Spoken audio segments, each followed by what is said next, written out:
I think one of the most strategic things that a student can do when taking a class is try to understand the logic behind the class design. So readings and tests and assignments, all of these become clearer if you understand their context and why the professor put them in at that particular time. Now, professors are generally pretty good at providing this context, but you also have to look for it. So what we did is we sat down and we talked with a biology professor about why she builds tests and assignments in the way that she does. Understanding this logic can help you understand faculty expectations. So how does a student do well in your classes? The main thing with doing well in class is keeping up.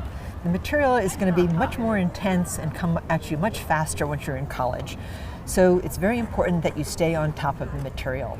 Don't get caught up with studying one class and putting the other one down. Stay with all the classes together. Another very important thing with staying on top of class is to test your understanding. So it's not just about memorizing and regurgitating information in college. It's going to be much more about, can you use the information? But you must know the information in order to use it. But you're going to have to take that second step. Use the information, analyze the information, evaluate the information. We're at an institution of higher education, and those are the higher types of learning that we're going to be expecting here. How are you designing tests and assignments? So with tests and assignments, the tests, once again, are going to be about application of material. You're going to be getting novel problems you have not seen in class. Now, we'll have done things in class that are very similar, but you will have not seen the very same problem. I'm expecting you to put together new information in a new way on this test. So it will be testing your deep understanding of the material through here.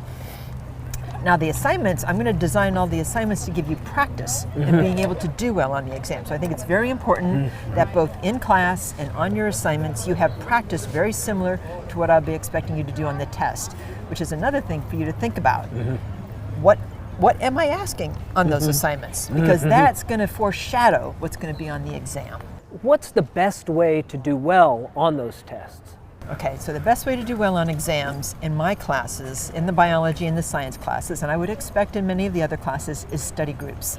And what's terrific is at this university, the fellow students in your classroom are very smart people. They're going to know what types of things have been happening in class. They're going to know what sort of things the professor is interested in, and they're going to be the ones who are going to be able to challenge your understanding.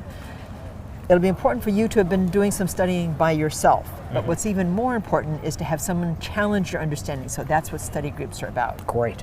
You should meet with study groups at least once a week for about an hour and a half. You want your study groups to be around 3 or 4 people.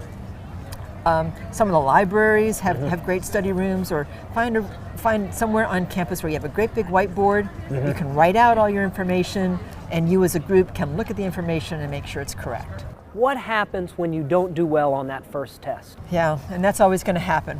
At some point, I can remember for me it was OChem. It was like I was doing well, and then OChem came along. It's like, oh my gosh, you just threw me.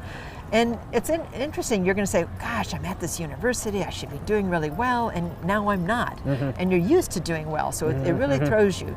So what you need to do is realize it happens to everybody at some point in time. Great. And then you have to go find your resources. You go to your professor, you go to your TAs, you go to tutoring centers, you go to your advisors. Look around and start asking people, where can I go for help? What's critical is you do that sooner rather than later. Do not put it off. Some students will say, oh, I'll just do better on the second exam. You will not. Unless you've changed your studying, the same thing is going to happen. So take that first exam, say, okay, this is my stumble, time to pick myself up, get some help, and move forward. Do many students come into your office hours? Not as many as I would like. All right. So I have regular office hours, and I'll sit there and do work and be expecting students, and so few come in. I think they're kind of afraid. So what I tell them is, bring a friend. Yes, 2 of you, 1 of me, you can feel very safe. All right.